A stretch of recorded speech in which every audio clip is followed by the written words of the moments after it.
Olá, nessa aula nós iremos tratar do CNIS, que é o Cadastro Nacional de Informações Sociais, e como que ele vem sendo alimentado ao longo dos anos. O CNIS engloba os trabalhadores vinculados ao regime geral de previdência social e ao regime próprio de previdência social. Até 1998, o CNIS relacionado aos trabalhadores do que nós chamamos do RGPS, o Regime Geral de Previdência Social, ele era alimentado com as informações recebidas do Fundo de Garantia e da RAIS. Em relação ao RPPS, que é o Regime Próprio de Previdência Social, o CNIS era alimentado com base na RAIS. A partir da implantação da GFIP, em janeiro de 99, o CNIS passou a ser alimentado em relação ao RGPS pela GFIP e ao RPPS, o regime próprio, continuou a ser alimentado pela RAIS. A partir do momento da implantação do E-Social, e nós sabemos que o E-Social foi implantado mediante o faseamento, os empregadores primeiro passaram a enviar as informações dos eventos não periódicos, para depois passar a transmitir as informações dos eventos periódicos. Quando os empregadores começaram a enviar os eventos não periódicos, começaram a ser obrigados a enviar os eventos não periódicos, a partir daquele momento o CNIS ele não teve mais como única fonte a GFIP. Ele passou a ter a fonte também em relação aos eventos não periódicos, a fonte do E-Social. E para as informações relacionadas às remunerações, é que a GFIP ainda continuou a alimentar o CNIS.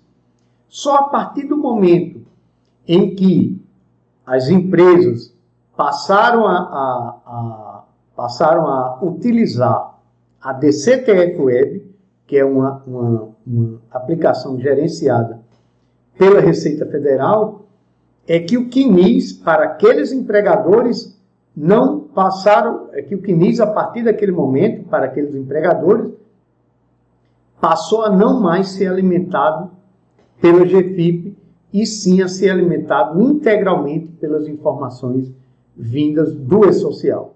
Então, os empregadores do grupo 1 e parte dos empregadores do grupo 2, que já utilizam a DCTF Web, o CNIS, em relação aos seus empregados, não recebe mais nenhuma informação vinda da GFIP, e sim as informações vindas apenas do E-Social. Para os empregadores que já enviam informações ao E-Social, mas não utilizam ainda a DCTF Web, que são os demais empregadores do grupo 2 e os empregadores do grupo 3, para os seus empregados, o CNIS está sendo alimentado em relação aos eventos não periódicos pelo E-Social e em relação às remunerações pela GFIP. Só a partir do momento que esses empregadores passarem a utilizar a DCTF Web, é que a GFIP deixará definitivamente de alimentar o CNIS em relação aos seus empregados. Já para os trabalhadores vinculados ao regime próprio de previdência social, no momento em que os órgãos públicos passarem a enviar os eventos não periódicos ao E-Social, a partir desse momento o E-Social vai alimentar o CNIS em relação aos trabalhadores do regime próprio de previdência social. Quando os órgãos públicos passarem a enviar as informações dos eventos periódicos ao E-Social, os eventos periódicos é que irão alimentar o E-Social em relação aos trabalhadores. Veja que, para o regime próprio, os eventos periódicos, para alimentarem o CNIS, ele não vai depender da utilização da DCTF Web, já que a DCTF Web ela não serve, ela não é um instrumento que irá ser utilizado para a geração da guia de recolhimento da contribuição previdenciária do regime próprio. A DCTF Web cuida apenas do regime geral de previdência.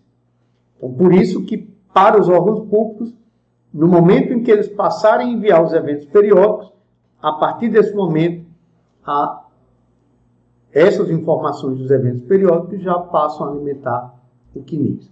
Então vejam que o CNIS ele passa a ser alimentado pelas informações do E-Social à medida em que uma nova fase do E-Social é implementada para um determinado grupo de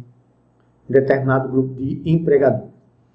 E assim concluímos a nossa aula, onde nós apresentamos o CNIS e a forma da sua alimentação ao longo dos anos. Aguardamos vocês nas próximas aulas. Até lá!